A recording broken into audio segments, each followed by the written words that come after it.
జాతీయ చేనేత దినోత్సవాన్ని పురస్కరించుకుని సిద్దిపేట జిల్లా గజ్వేల్ పట్టణంలోని లయన్స్ క్లబ్ ఆధ్వర్యంలో వేడుకలు అత్యంత వైభవంగా నిర్వహించారు. ఈ సందర్భంగా పట్టణంలోని చేనేత కార్మిక విగ్రహానికి లయన్స్ క్లబ్ ప్రతినిధులు, సభ్యులు పూలమాలలు వేసి నివాళులు అర్పించారు. దేశ ఆర్థిక వ్యవస్థలో, సంస్కృతిలో చేనేత కార్మికుల పాత్ర ఎనలేనిదని, వారి శ్రమ అమూల్యమైనదని ఈ సందర్భంగా వక్తలు కొనియాడారు. అనంతరం లయన్స్ క్లబ్ ఆధ్వర్యంలో ఏర్పాటు చేసిన ప్రత్యేక కార్యక్రమంలో స్థానిక పద్మశాలి సమాజానికి చెందిన పలువురు ప్రముఖులను, సీనియర్ చేనేత కార్మికులను శాలువాలతో, పూలమాలలతో సన్మానించారు. చేనేత రంగానికి వారు చేసిన సేవలను గుర్తు చేసుకున్నారు. ఈ కార్యక్రమంలో మున్సిపల్ మాజీ చైర్మన్ భాస్కర్, లయన్ కుమారస్వామి, పద్మశాలి సంఘం అధ్యక్షులు దేవదాస్, నాయకులు పాల్గొన్నారు.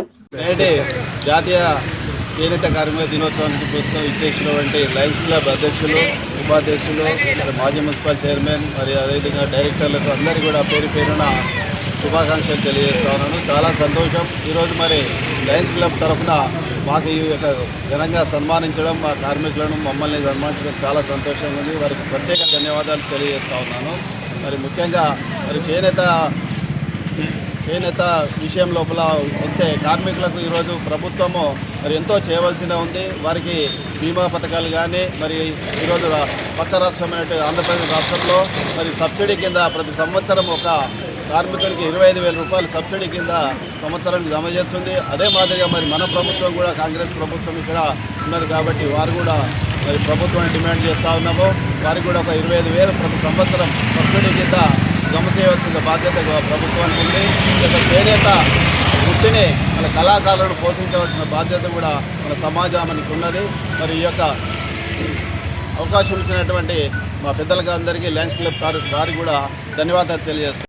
ఈరోజు జాతీయ చేనేత దినోత్సవం సందర్భంగా సంస్థ ఒక కార్యక్రమం చేపట్టిన డాక్టర్ కుమారస్వామి గారికి ప్రజలందరూ కూడా పేరు పేరున చేనేత దినోత్సవ శుభాకాంక్షలు తెలియజేస్తూ ఈరోజు దేశంలో మోడీ గారి ఆధ్వర్యంలో ఈ జాతీయ చేనేత దినోత్సవం ప్రకటించడం జరిగింది. దీనికి మన చేనేత కార్మికులను మనం బతికించుకోవాలంటే మనమందరం కూడా రేపు రాబో కాలంలో చేనేత వస్త్రాలను మనం ధరించాలి. చేనేత వస్త్రాలు కొనుక్కున్నట్లయితే ఉపాధి కల్పించిన వారం అవుతాం. కాబట్టి ఇక్కడికి ఈరోజు చేనేత దినోత్సవం సందర్భంగా ఇక్కడికి ఇచ్చేసినటువంటి వివిధ పార్టీ నాయకులందరూ కూడా పేరు పేరున మా గజ్వేల్ పద్మశాలి సంఘం నుంచి శుభాకాంక్షలు తెలియజేస్తున్నాం.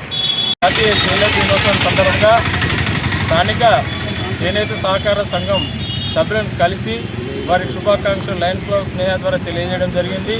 ఈ సందర్భంగా నేను వారిని ఒక మంచి రిక్వెస్ట్ ఏంటంటే, చేనేతను కనుక మనం అభివృద్ధి చేసినట్టయితే గ్రామీణ ప్రాంతంలో కానీ పట్టణ ప్రాంతంలో అనేక మందికి ఉపాధి సౌకర్యాలు కలుగుతాయి. కాబట్టి ప్రభుత్వం వెంటనే స్పందించేసి చేనేత సహకార సంఘాలను ప్రోత్సహించాలి. చేనేత కార్మికులకు అభివృద్ధి కోసం వాళ్లకు దిశానిర్దేశం చేస్తూ ఈ స్పిన్నింగ్ మిల్స్ ఇట్లాంటివి కాకుండా చేతి వృత్తులను ప్రోత్సహించినట్టయితే మనుగడలో ఉంటుంది. చేనేత వృత్తి అనేక కళాకారులు ఉంటారు. దీంట్లో ఒక అద్దెపెట్టెలో ఒక చీరను వేస్తారన్నప్పుడు వాళ్ళ కళా కౌశల్యాన్ని మనం గుర్తించాలి. ఎందుకంటే అంత సున్నితమైన కళను వాళ్ళు కోల్పోకుండా మనం చేయాల్సిన అవసరం ఉంది. మన ప్రాంతంలో గొల్లవామ చేయలేదు.